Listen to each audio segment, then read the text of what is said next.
नमस्कार साथियों, I am science educator from Sumer academy. Science की नेक्स्ट सीरीज़ लेकर के आपके सामने मौजूद हूँ।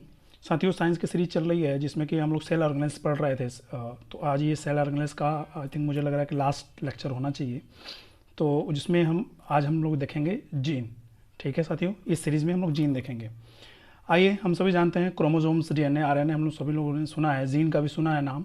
तो इसके बारे में थोड़ा सा हम स्टडी कर लेते हैं, जो हमारे क्वेश्चंस एग्जाम में टच कर सकते हैं, जहाँ से पूछे जा सकते हैं।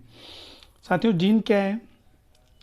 संतान को अपने जनकों से गुणसूत्र प्राप्त होता है, उनमें सर्वाधिक महत्वपूर्ण अंश डीएनए है। ठीक है साथियों, इस डीएनए के एक खंड को जिनमें जेनेटिक कोड निहित होता है जीन कहते हैं। बात समझ में आ गई?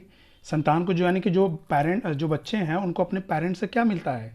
हेरिडिटरी मटेरियल में क्रोमोसोम्स मिलता है, और क्रोमोसोम्स में डीएनए होता है, और इस डीएनए के एक खंड को, एक पार्ट को जिनमें जेनेटिक कोडिंग होती है, जीन की जेनेटिक कोडिंग होती है, उसको हम क्या बोलते हैं? जीन्स बोलते हैं। ठीक है साथियों, आइए। और जीन वर्ड, जो जीन की जो शब्द दिया था, जीन वर्ड जो सबसे पहले इस्तेमाल किया था वो एक साइंटिस्ट हैं, जॉनसन। ठीक है, जॉनसन नामक साइंटिस्ट ने जीन शब्द का प्रयोग सबसे पहले किया था। आइए इसकी कुछ परिभाषाएं देख लेते हैं साथियों। जीन के रेफरेंस में बहुत से साइंटिस्टों ने अलग अलग डेफिनेशंस दिए हैं। तो पहला डेफिनेशन इसमें देखें कि क्या बता रहे हैं कि जीन जो है ये वंशागत कारक जो एक जैविक लक्षण का निर्धारण करता है। जीन क्या है? वंशागत कारक जो एक जैविक लक्षण का निर्धारण करता है। अगर इसको हम इंग्लिश में कहेंगे तो क्या कहेंगे? Inherited factor that determines a biological character.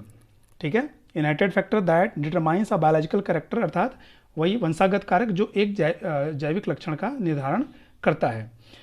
अगला साथियों क्या है, मैंने सारा यहाँ लिखा नहीं है, मैं आपको ओवरली ऐसे एक्सप्लेन कर दे रहा हूँ। अगर जिस साथी को जरूरत हो तो उसको आप नोट्स अगर बनाना चाहें तो बना सकते हैं।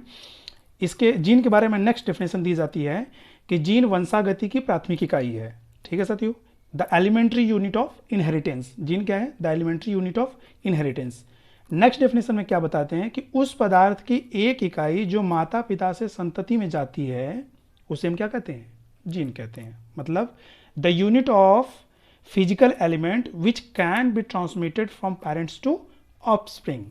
ठीक है साथियों, इसको जीन कहते हैं। दूसरा भी डेफिनेशन क्या दिया है बहुत से और साइंटिस्टों ने, कि पॉलीन्यूक्लियोटाइड श्रृंखला के वे भाग जो एक विशेष लक्षण को व्यक्त करते हैं। यानी पॉलीन्यूक्लियोटाइड, डीएनए को पॉलीन्यूक्लियोटाइड भी कहते हैं। अभी हम लोग नेक्स्ट लेक्चर में देखेंगे हो सकता है उसको, कि पॉलीन्यूक्लियोटाइड श्रृंखला के वे भाग जो एक विशेष लक्षण को व्यक्त करते हैं उसे हम क्या कहते हैं? Gene. Means polynucleotide chain consisting of segment each controlling the expression of a particular traits. ठीक है साथियों, और हम जानते हैं कि आनुवंशिकी विज्ञान की नींव किसने डाली थी? ग्रेगर जॉन मेंडल ने प्रयोगों द्वारा ये प्रूव किया कि जो हेरिडिटरी मटेरियल होता है वो क्या होता है? जीन है। ठीक है, जिसको कि उनकी खोज को हम मुख्य मेनली किस नाम से जानते हैं?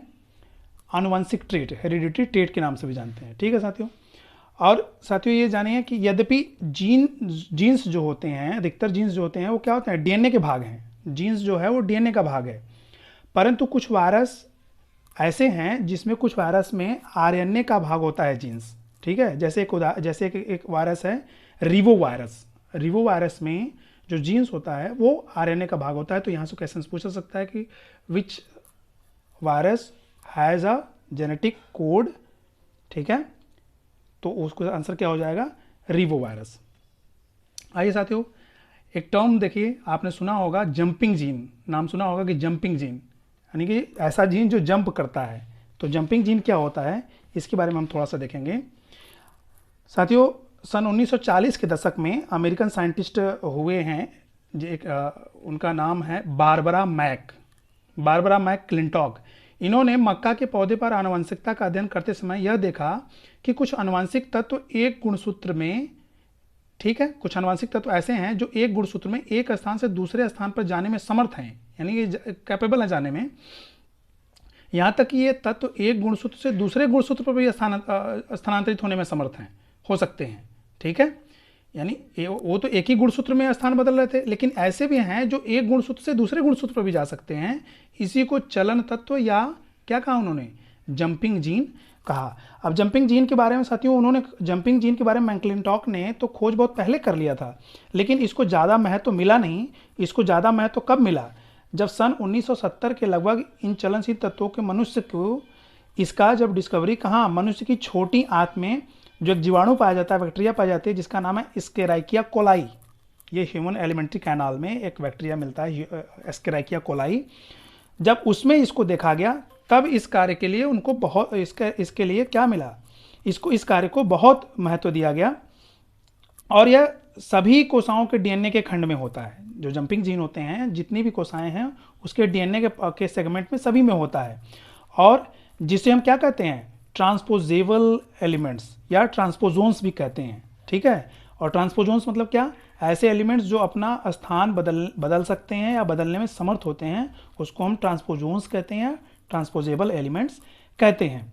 और ये म्यूटेशन यानी उत्परिवर्तन के लिए भी कारण होता है। ये प्राकृतिक उत्परिवर्तन, मैं चैप्टर जब डिटेल में लूंगा उत्परिवर्तन क्या है, म्यूटेशंस क्या है, जीन में जेनेटिक कोड में डिफरेंस हो जाना, कोई ना कोई उसमें चेंजेस हो जाना ही क्या कहलाता है, म्यूटेशंस। अब इसके दो कारण मीन्स होते हैं मेजरली, एक नेचुरल होता है और एक मीन्स एक्सेप्ट नेचुरल होता है। वो एक्सेप्ट नेचुरल वाले में, बिना अप्राकृतिक वाले में जो होते हैं वो बहुत तरह के हो सकते हैं। उसके इन्वायरमेंटल हो सकता है, फिर वो कभी केमिकल बायोकेमिकल रिएक्शंस कुछ ऐसे हो जाते हैं जिसकी वजह से वो म्यूटेशंस हो जाता है। तो ऐसा है। तो यानी जो जंपिंग जीन होते हैं ये नेचुरल कॉज हैं, नेचुरल फैक्टर बनते हैं, रिस्पॉन्सिबल होते हैं किसके लिए, म्यूटेशंस के लिए, उत्परिवर्तन के लिए। और जीन में जब म्यूटेशंस होता है तो ह्यूमन की जो बेबी होती है उसकी फिजिकल अपीयरेंस में भी चेंजेस हो जाते हैं। सन 1938 में मैकक्लिंटॉक को क्या हुआ, इस डिस्कवरी के लिए यानी जंपिंग जीन की खोज के लिए क्या मिला, नोबेल प्राइज से भी अवॉर्डेड किया गया 1983 में। ठीक है साथियों, तो ये अच्छा थोड़ा सा इसमें एक टर्म है, ये भी क्वेश्चंस आपसे पूछा जा सकता है, जीनोम एंड प्लाज्मोन्स। ये चैप्टर एक्चुअली आप पीछे मैंने जो सीरीज लेक्चर में डाला है उसमें आपको सुनने को मिलेगा। तो जीनोम और प्लाज्मोन क्या होते हैं साथियों? जीनोम वो होते हैं गुणसूत्रों के एक अगुण समुच्चय, यानी जो हैप्लॉइड सेट होते हैं। गुणसूत्र मोस्टली क्या होते हैं, वो डिप्लॉइड सेट होते हैं। ठीक है, लेकिन जो हैप्लॉइड सेट होता है उनको हम क्या कहते हैं, उनको हम जीनोम कहते हैं। ठीक है, अर्थात युग्मक में पाए जाने वाले गुणसूत्रों की संख्या, ठीक है, प्रत्येक गुणसूत्र पर जीन्स होते हैं, और जो हैप्लॉइड होते हैं उनको हम जीनोम कहते हैं। अब प्लाज्मोन क्या होते हैं, गुणसूत्रों से बाहर स्थित आनुवांशिक पदार्थ को हम क्या बोलते हैं, प्लाज्मोन। यानी कि गुणसूत्र में जो जीन होते हैं वो तो गुणसूत्र पे होते हैं, क्रोमोसोम्स पे होते हैं, लेकिन जो क्रोमोसोम्स से बाहर, ठीक है, गुणसूत्रों से बाहर जो आनुवंशिक पदार्थ यानी डीएनए जो जीन होते हैं उनको हम क्या बोलते हैं, उनको हम बोलते हैं प्लाज्मोजीन या प्लाज्मोन। ठीक है, जैसे एग्जांपल ले लें तो लवक जो प्लास्टिड मैंने पढ़ाया था उसमें प्लास्टिड में प्लाज्मीजीन, ठीक है, प्लाज्मा जीन जिसको प्लास्टोजीन बोलते हैं, तथा माइटोकॉन्ड्रिया का जो प्लाज्मीजीन या प्लाज्मोन होता है उसको हम कॉन्ड्रियोजीन भी कहते हैं। देखिए हमने पढ़ाया था प्लास्टिड्स और माइटोकॉन्ड्रिया। सेल में तो क्रोमोसोम्स होता ही है, लेकिन प्लास्टिड और माइटोकॉन्ड्रिया, और प्लास्टिड में खासतौर से क्लोरोप्लास्ट के अंदर खुद का अपना राइबोसोम्स, डीएनए और आरएनए होता है, इसीलिए हम उसको सेमी ऑटोनॉमस सेल भी कहते हैं। ठीक है, तो यानी माइटोकॉन्ड्रिया को कॉन्ड्रोसोम्स भी बोलते हैं। तो माइटोकॉन्ड्रिया में जो प्लाज्मोजीन्स होता है उसको हम कॉन्ड्रियोजीन्स, और जो लवक में प्लास्टिड में जो प्लाज्मोन होता है, प्लाज्मोजीन होता है, उसको हम क्या बोलते हैं, प्लास्टोजीन कहते हैं। ठीक है साथियों, तो ये लेक्चर छोटा सा मैंने सोचा कि ज़रूर जंपिंग जीन के बारे में आप लोगों को बता दूं।